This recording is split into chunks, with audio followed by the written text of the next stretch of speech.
Hello there.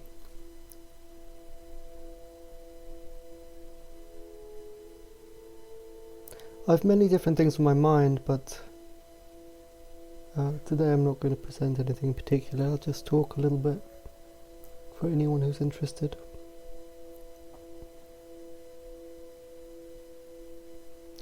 I was actually looking up this week something about Slovenian proverbs and sayings. It was one of the things that students like Oraj was advised to do when he was working at the Priory, to look up 5 or 10 sayings from a particular culture and to try and memorize them as part of their exercising their faculties and developing their faculties. And this week I read that one of the Slovenian traditional sayings is that Friday start, bad start. I think it was formulated like that.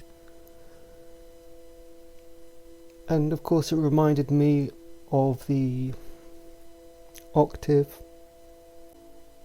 and that the 5th is the day of the completion of the second phase, and so it's not the day of initiation. In Beelzebub's Tales, some of Gurdjieff's majestic writings, and surely he was an incredibly proportioned man, genius. He was some kind of genius. He was talking about how the days of the week had been organized by holy societies, and that on the first day those people who led the society on the basis of their essence power, that they were in the position of the king on the basis purely of their essence power, and they would lead society on Monday by choosing the particular truths to disseminate during the week. And they would initiate and select the goal on Monday. On Tuesday they would discuss the means, and on Wednesday they would act, and so on. Which made me feel that our society is a very silly one, and how beautiful it is to structure everything like that. The beginning, middle and end, the goal.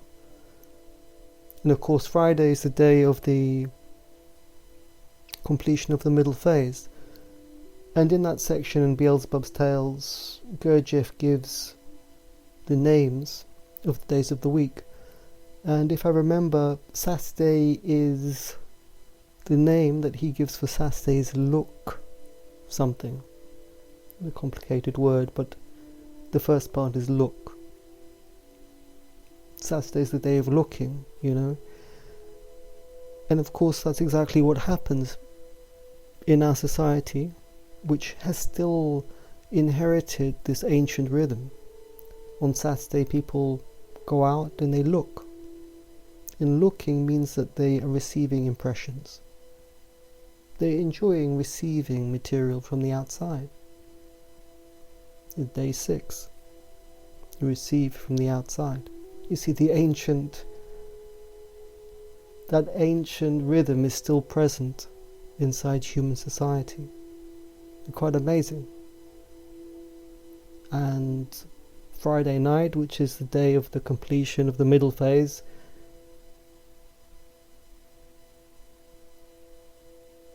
is a celebration.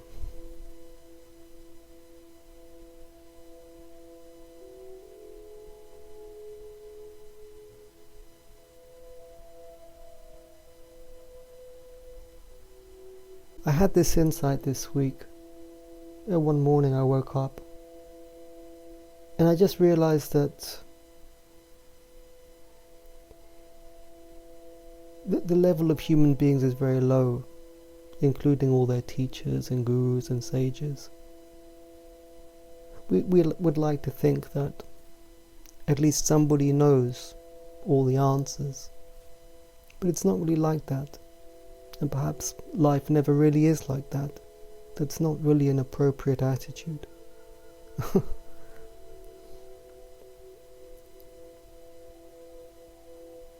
I think sometimes about what various teachers I know have said.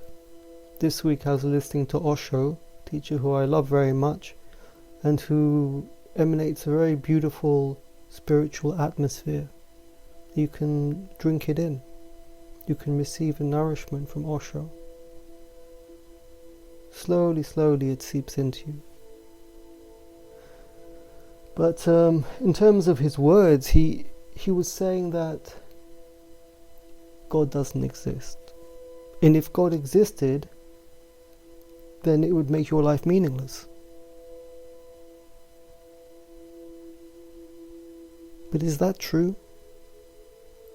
Does that really make sense? I mean, after all, your mother and father created you. And when you're with your mother and father, do you feel meaningless? Or in fact, do you feel meaning? This is who I am. These are my people. This love is of my line. Is it not something beautiful to know your father?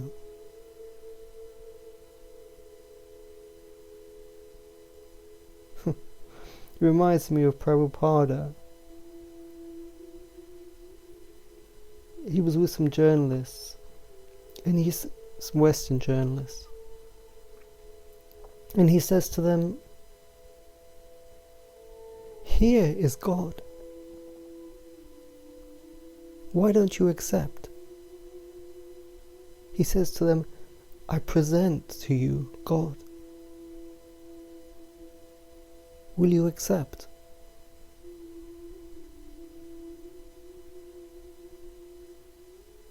He says, "I'm not presenting God to you flippantly, but sincerely. Here is God."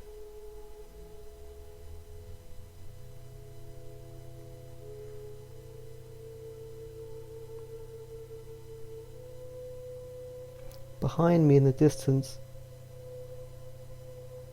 one of my neighbours has put on a generator. It's throbbing in the distance. Horrible noise, you know.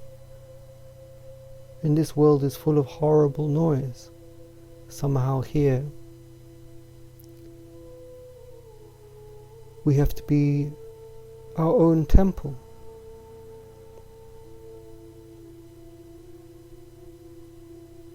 And shield inside of us the light, to bear witness to the light, and remember the light in a very hostile world. And our bodies and our sensitivities can be ripped to shreds.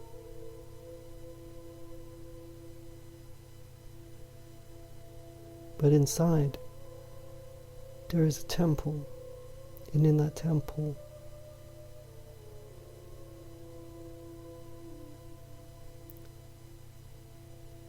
is something very valuable.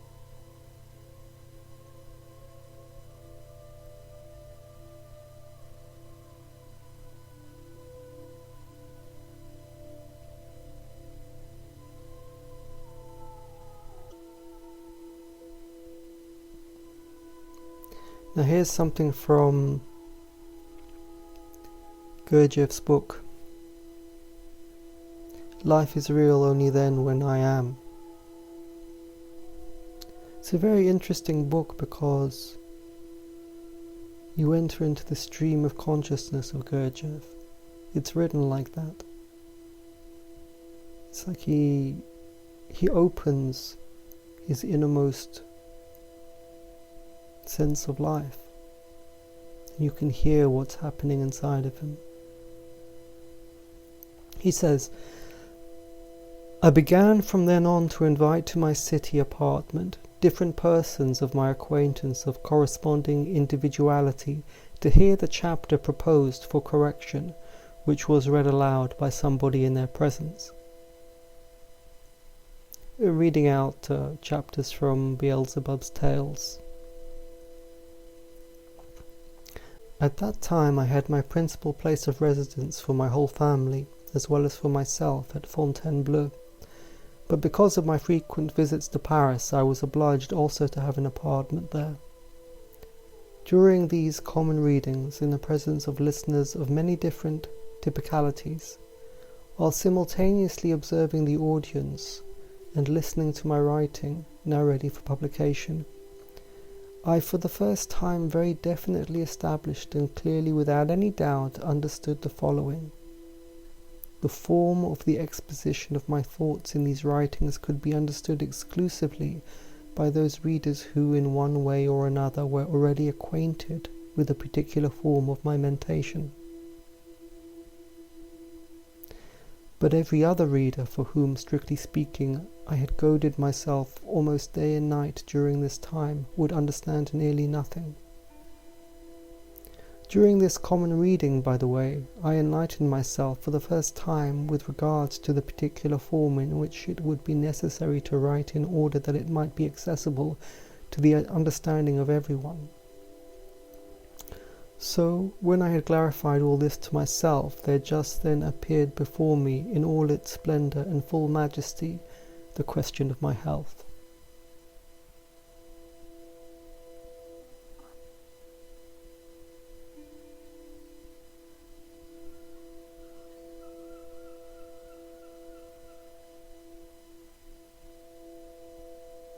Gurdjieff here, he's prepared material for teaching, and it is being read out, and he's watching his students, and he carefully inspects them and sees that they do not absorb his material.